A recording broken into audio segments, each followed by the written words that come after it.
கோபி கிருஷ்ணன் வீதியில் உள்ள பிரபல திரைப்பட நகைச்சுவை நடிகர் எஸ்.வி. சேகரின் நெருங்கிய உறவினர் வீட்டில் பூட்டை உடைத்து சுமார் 2 லட்சம் ரூபாய் மதிப்புள்ள வெள்ளிப் பொருட்கள் கொள்ளையடிக்கப்பட்ட சம்பவம் பெரும் பரபரப்பை ஏற்படுத்தியது. கோபி கிருஷ்ணன் வீதியைச் சேர்ந்தவர் ஜெகதீசன் மனைவி சரோஜா. ஜெகதீசன் வங்கியில் பணியாற்றி ஓய்வு பெற்றவர். ஜெகதீசன் இறந்த பிறகு சரோஜா இரவு நேரத்தில் வீட்டை பூட்டிவிட்டு அருகிலுள்ள மகள் மாதங்கி வெங்கட்ராமன் வீட்டிற்கு தூங்கச் சென்று விடுவது வழக்கம்.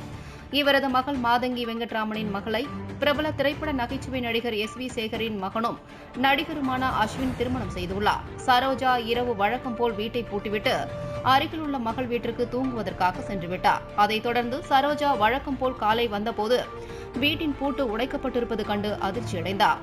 அதைத் தொடர்ந்து வீட்டிற்குள் சென்று பார்த்தபோது 2 அறைகளில் இருந்த 7 பீரோக்கள் உடைக்கப்பட்டு அதிலிருந்த சுமார் 2 லட்சம் ரூபாய் மதிப்புள்ள வெள்ளிப் பொருட்கள் கொள்ளையடிக்கப்பட்டிருப்பது தெரியவந்தது. மேலும் பீரோக்களில் இருந்த பொருட்கள் கலைந்து எரியப்பட்டு கிடந்தது.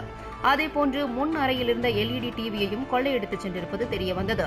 சமையல் அறையில் இருந்த கேஸ் சிலிண்டரையும் எடுத்துச் சென்ற கொள்ளையர் வீட்டு வாசலில் வீசிச் சென்றிருப்பது தெரியவந்தது. அதைத் தொடர்ந்து கொள்ளையர் அருகிலுள்ள ஈஸ்வரன் கோயில் எதிரே காலியாக இருந்த வீட்டின் பூட்டை உடைத்து உள்ளே புகுந்தவர்கள் ஏமாற்றத்துடன் திரும்பிச் சென்றனர்.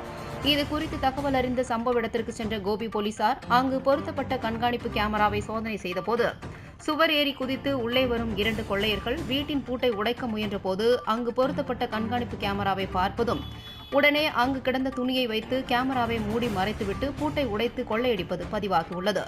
அதைத் தொடர்ந்து CCTV கேமரா பதிவுகளை வைத்து போலீசார் கொள்ளையரை தேடி வருகின்றனர்.